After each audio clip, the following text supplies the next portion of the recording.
రాజ్యాంగ సంక్షోభం వస్తుందా?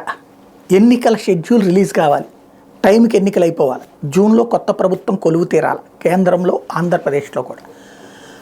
నరేంద్ర మోడీ సర్కారు సుప్రీంకోర్టు చేసిన తన రాజ్యాంగబద్ధమైన అధికారాలను అడ్డుపెట్టుకుని చేసిన ప్రయత్నాన్ని, తన రాజ్యాంగబద్ధ అధికారాలను అడ్డుపెట్టుకుని నరేంద్ర మోడీ సర్కార్ పార్లమెంట్ సాక్షిగా దెబ్బకొట్టింది.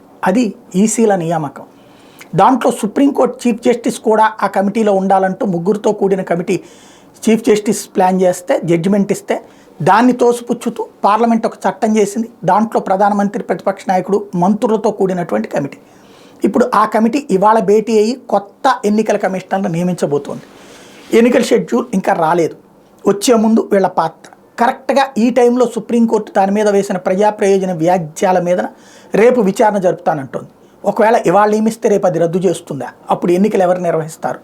ఇది $1 మిలియన్ ప్రశ్న. మోడీతో పేచీ లేదా మోడీ సుప్రీంతో పేచీ వల్ల ఎదురవుతున్నటువంటి రాజ్యాంగ సంస్థల సంక్షోభం ఎక్కడికి వెళ్తుందో చూడాలి.